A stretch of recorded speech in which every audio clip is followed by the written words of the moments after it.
성도님들 반갑습니다. 11월 12일 금요일 말씀 묵상입니다. 먼저 내일과 모레 주말 묵상 본문을 안내해 드립니다.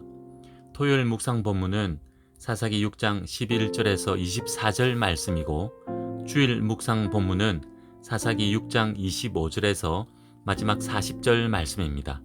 사사 기드온에 관한 말씀이 계속되니까 꼭 읽으시고 묵상하시기 바랍니다. 오늘 묵상 본문은 사사기 6장 1절에서 10절 말씀입니다.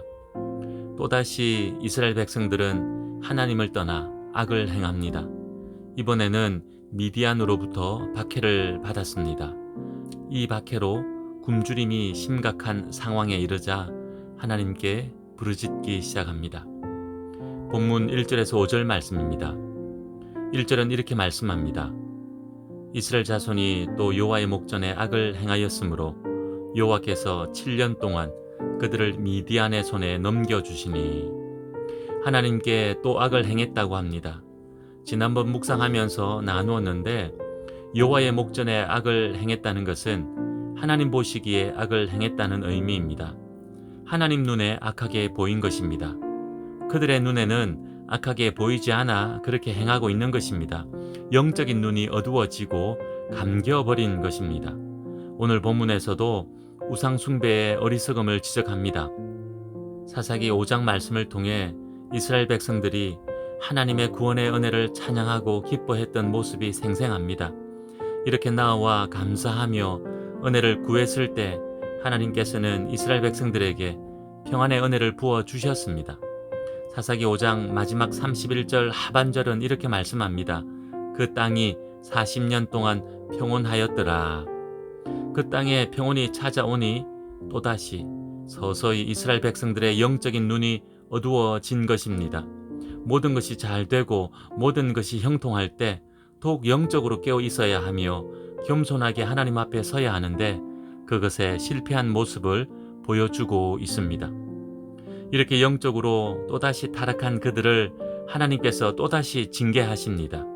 1절은 하나님께서 이스라엘 백성들을 미디안의 손에 넘겨주셨다고 분명하게 말씀합니다. 미디안도 아말렉과 동방 사람들을 끌어들여 이스라엘을 침략했습니다. 이들의 침략은 곡식을 파종하여 추수할 때쯤이었기에 더욱 피해가 컸던 것 같습니다. 곡식을 추수해야 할 밭에는 짐승들이 짓밟았고, 숨겨둔 곡식은 이들이 약탈했고, 양이나 소나 나귀도 남기지 않고 약탈해 갔습니다. 미디안의 침략을 5절은 메뚜기 떼같이 많이 들어오니 라고 표현하고 있습니다. 메뚜기 떼가 지나가면 밭이 초토화되듯이 이처럼 미디안의 침략은 이스라엘을 초토화시켰습니다. 미디안의 박해로 고통당할 때 이스라엘 백성들의 삶의 모습을 2절은 이렇게 전합니다.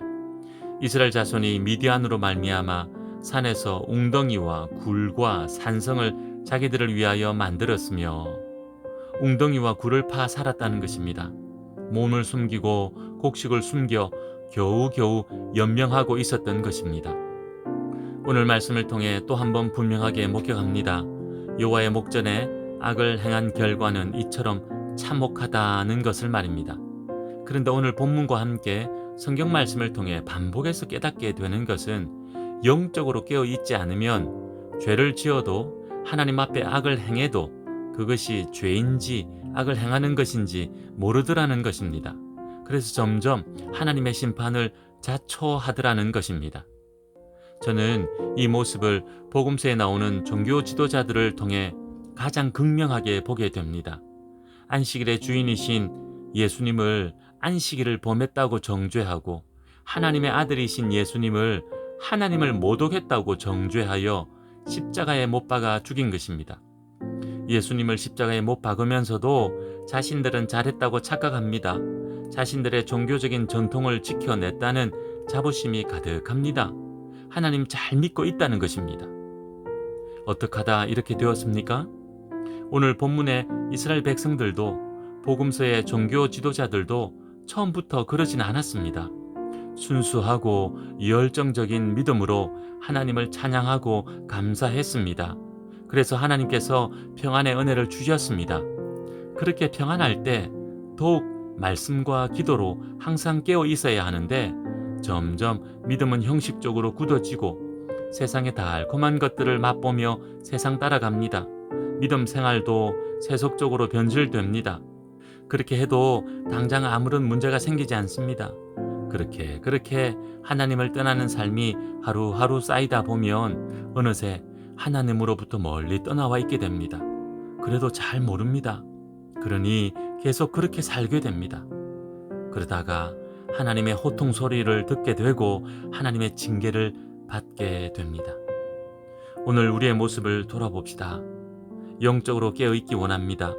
말씀과 기도로 날마다 자신을 깨뜨리지 않으면 우리도 모르는 새 우리의 심령은 점점 굳어지게 되니 오늘도 말씀과 기도로 우리의 인격을 성품을 깨뜨리고 다듬는 우리들 되기 원합니다. 그렇게 해서 하나님의 징계의 대상이 아닌 은혜의 주인공 되기를 원합니다. 마지막으로 본문 6절에서 10절 말씀입니다. 이스라엘 백성들이 하나님께 부르짖습니다. 그 소리를 들으시고 하나님께서는 선지자를 보내셔서 하나님께서 어떻게 행하셨는지를 말씀합니다. 애굽에서 그들을 구원하시고 약속의 땅으로 인도하시고 그 땅 거민들을 쫓아내시고 이스라엘 백성들에게 기업으로 주셨습니다. 이 모든 것은 이스라엘 백성들과 하신 약속, 언약을 신실하게 이루신 것입니다. 그런데 이스라엘 백성들은 약속, 언약을 지키지 않았습니다. 10절에서 말씀합니다. 내가 또 너희에게 이르기를 나는 너희의 하나님 여호와이니 너희가 거주하는 아모리 사람의 땅의 신들을 두려워하지 말라 하였으나 너희가 내 목소리를 듣지 아니하였느니라. 이스라엘 백성들은 우상을 버리고 하나님만 섬겨야 했습니다. 그런데 우상을 섬기며 하나님을 저버렸던 것입니다. 하나님께서는 이스라엘 백성들에게 사사를 보내셔서 구원하시기 전에 그들의 죄를 분명하게 깨닫게 하십니다. 그렇습니다. 죄를 깨닫고 회개하는 것이 먼저입니다. 구원의 은혜를 누리려면 죄의 깨달음과 고백이 있어야 하는 것입니다. 죄를 깨닫고 회개한 자들에게 베푸시는 은혜가 구원의 은혜입니다. 오늘 우리의 모습 돌아와 봅시다. 이스라엘 백성들처럼 견딜 수 없는 삶의 고통이 있습니까? 물론 삶의 고통에는 우리의 죄로 인한 것도 있고 죄와 상관없이 하나님 뜻 가운데 주어지는 것도 있습니다. 하지만 우리의 죄로 인한 고통이라면 하나님께 나아가 깨닫게 하실 때 회개하여 회복의 은혜를 누리는 우리 모두 되기를 간절히 소원합니다. 기도하겠습니다. 하나님 아버지, 오늘도 말씀을 통해 영적으로 깨어 있어야 함을 알게 하시고 회개하며 나아갈 때 회복의 은혜를 주심을 약속하시니 감사합니다. 은혜 주셔서 평안하고 형통할 때 더욱 영적으로 깨어 말씀과 기도에 힘쓰는 저희들 되게 하시고 혹 죄 가운데 빠졌다 해도 깨닫게 하실 때 회개함으로 회복의 은혜를 누리게 하옵소서. 오늘 그런 은혜가 우리 삶 가운데 있기를 간절히 소원하오며 예수님의 이름으로 기도하옵나이다. 아멘. 오늘은 우리 자녀들과 다음 세대를 위해 기도하는 날입니다. 세상에서는 진정한 소망을 발견할 수 없으니 우리 주님 만나 삶의 진정한 소망 품는 자녀들과 다음 세대 되게 해달라고 기도합시다. 믿음으로 이 나라, 이 민족의 미래를 책임지는 우리 자녀들, 다음 세대가 일어나도록 기도하기 원합니다. 오늘도 믿음으로 승리하십시오.